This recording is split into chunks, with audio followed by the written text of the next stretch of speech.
जूफेंग बोलता है नीलामी घर इंसानों की जान नहीं लेता, यहाँ से चले जाओ। वह आदमी बोलता है यदि आप मुझे पॉइजन रिपेलिंग तालिस्मान और मिस्मा रिपेलिंग तालिस्मान देंगे तो मैं अपनी पूरी जिंदगी नीलामी घर के नाम कर दूंगा। सेकंड मिस इमोशनल होते हुए बोलती है जूफेंग। जूफेंग सर पे हाथ मारते हुए बोलता है मुझे पता है आपको इन तालिस्मान सील की क्या आवश्यकता है। वह आदमी बोलता है लोगों को बचाने के लिए। अचानक बोलता है वो नो बहुत देर हो जाएगी। जूफेंग तालिस्मान सील देते हुए बोलता है नहीं जल्दी जाओ। वह आदमी तालिस्मान सील पाकर खुश हो जाता है और जाते हुए धन्यवाद बोलता है। झाऊ भाई बोलता है यह बहुत सारी चांदी की है, आप सही में इसे इस अजनबी आदमी को दे रहे हैं, तुम्हें डर नहीं है कि वह तुम्हें धोखा देगा। जूफेंग रोते हुए बोलता है ऐसा मत कहो, मैं जानता हूँ अगर उसने धोखा दिया तो दिया, वैसे भी मैं और भी बना सकता हूँ। सभी खाना खाने होटल में जाते हैं। जूफेंग बोलता है नीलामी जल्दी ही खत्म होने वाली है। झाऊ भाई बोलता है यह खत्म होने वाला है। झाऊ यांग खाना उठाता है और पेट भर के खाने लगता है। खाते हुए बोलता है अंत में मेरा काम पूरा हो गया, मैं भूख से मरा जा रहा हूँ। वांगलू सुअर का मीट खाते हुए बोलता है बहुत स्वादिष्ट है। झाऊ भाई बोलता है ओ तुम यहाँ हो। जूफेंग हंसते हुए बोलता है प्रतिष्ठित यंग मास्टर झाओ यांग, मास्टर वांगलू, अगर कोई आपको इस तरह खाते हुए देखता है। झाओ यांग हाथ पोंछते हुए बोलता है लानत है, मैंने नीलामी घर में खुद को मौत के घाट उतार दिया, मैंने पानी की एक बूंद भी नहीं पिया और तुम्हें मुझ पर हंसने से फुर्सत नहीं है। जूफेंग बोलता है क्या आपने इसे स्वयं नहीं चुना है, इसमें मेरा कोई लेना देना नहीं है। झाओ यांग कुछ नहीं बोल पाता है। झाऊ भाई एक्साइटेड होते हुए बोलता है यह कैसा था, मुनाफा कितना हुआ। झाओ यांग खुश होते हुए बोलता है अंदाजा लगाओ कितना है। वांगलू बोलता है 100,000 सिल्वर टेल्स। झाओ यांग खड़े होते हुए बोलता है सिर्फ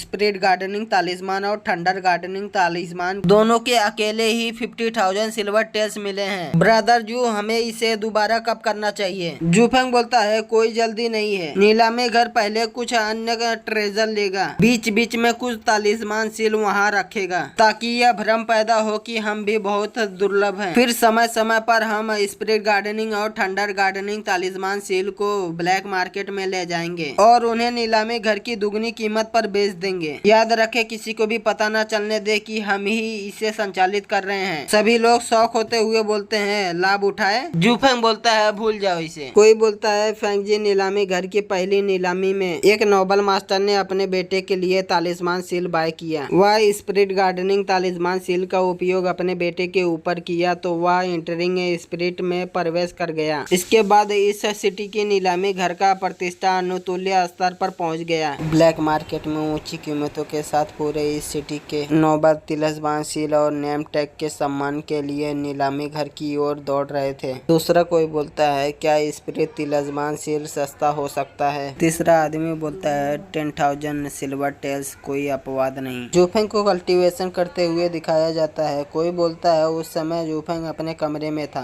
और एंटरिंग स्पिरिट के सेकंड हेवनली लेयर में जाने की कोशिश कर रहा है। जूफेंग को कल्टीवेशन करने में तकलीफ होने लगती है। धीरे धीरे जूफेंग के फोरहेड पे एनर्जी से लोटस बनने लगता है। कल्टीवेशन करने के रास्ते में दो चीज करना पड़ता है, बॉडी कल्टीवेटिंग और स्पिरिट कल्टीवेटिंग। दाओ जुआन जिंग यह बुक बहुत जरूरी है। दाओ के कैटेगरी में यह दाओ को समझ सकता है और बॉडी टेम्परिंग कर सकता है और फोर्ज रिफाइन कर सकता है। स्पिरिट को जूफेंग खुश होते हुए बोलता है दाओ सिस्टम नाम बहुत अच्छा लगता है, इसका कोई मैच नहीं है मिस्टिक फिजिक्स कल्टीवेशन इस दुनिया में। मैंने कभी नहीं सुना कि तालिस्मान राइटिंग बॉडी के ऊपर दिखाई देता है कल्टीवेशन के समय। अचानक वह एनर्जी जूफेंग के शरीर से गायब होने लगती है। जूफेंग शॉक होते हुए बोलता है ये क्या हो रहा है। उसके चारों तरफ एनर्जी इकट्ठा होने लगता है। जूफेंग हवा में उड़ने लगता है। वह सारी एनर्जी जूफेंग के शरीर में चली जाती है। अचानक जूफेंग की आंखें खुल जाती है। फिर बोलता है फाइनली मैं इंटरिंग स्पिरिट रैलम के सेकंड हेवनली लेयर में पहुंच चुका हूं। फिर अपने शरीर में चेक करता है और बोलता है ऐसा लगता है कि जैसे कुछ खुल गया है। ये तो मरेडियन है उक्सिया लेजेंड के। अपने पेट पे हाथ रखते हुए बोलता है यहाँ होना चाहिए। आखिरकार दाओ जुआंग जिंग उक्सिया का सबसे कीमती खजाना है। इसके अलावा यह मरेडियन इतनी मोटी बड़ी और लंबी है कि यह उन 8 मुख्य मरेडियन में से एक होगी जो खुली नहीं है। अपने मन में हंसते हुए सोचता है first class first heavenly layer और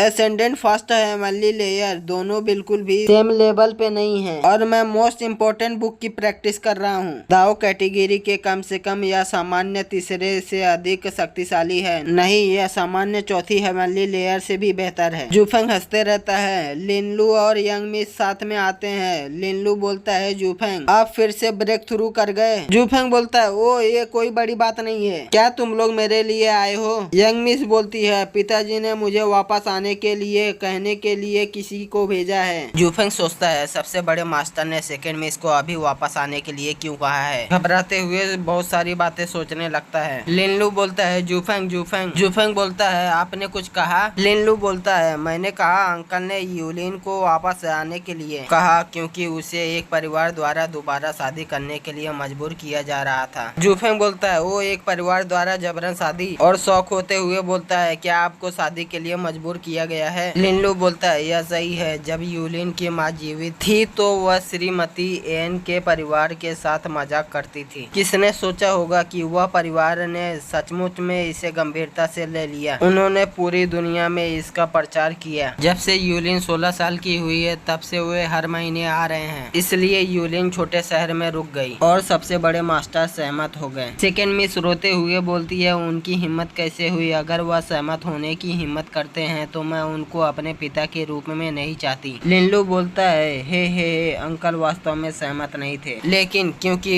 यूलिन की माँ ने उस समय यह स्वयं कहा था। अंकल इसे स्पष्ट रूप से अस्वीकार करने में अच्छे नहीं थे, इसलिए उन्होंने कहा सब कुछ यूलिन पर निर्भर करता है। सेकंड मिस बोलती है, हाँ। जूफेंग बोलता है, अच्छा है, वह अच्छा है। सीन शिफ्ट होता है। जूफेंग बोलता है, क्या यह क्रेन सिटी का मुख्य शहर प्रभावशाली और शानदार साम्राज्य के कई महान शहरों में से एक होने के योग्य है? लिनलू बोलता है, वह इमारत ये परिवार का है। जूफेंग बोलता है, ये परिवार? लिनलू बोलता है, ये सीसी का ये परिवार है जिससे हम पिछली बार मिले थे। हालांकि इन वर्षों में ये परिवार का पतन हो गया है, क्रेन सिटी में इसकी स्थिति अभी भी सम्मानित है। जूफेंग सोचता है, सिस्टर सीसी मैं अभी नहीं जा सकता, मैं अभी भी स्ट्रॉन्ग और पावरफुल नहीं हूँ। अगर मैं सावधान नहीं रहा तो इसके वजह से उन्हें नुकसान होगा। लिनलू बोलता है, जूफेंग तुम्हारे साथ क्या गलत है? सेकंड मिस नाराज होते हुए बोलती है, यह अपनी सिस्टर सीसी के बारे में सोच रहा है। जूफेंग बोलता है, ऐसा कुछ भी नहीं है। वह सभी जनरल की हवेली के सामने पहुंच जाते हैं। जूफेंग बोलता है, जनरल की हवेली सबसे बड़े मास्टर भी जनरल हैं। लिनलू बोलता है, यह सही है, अंकल भी साम्राज्य के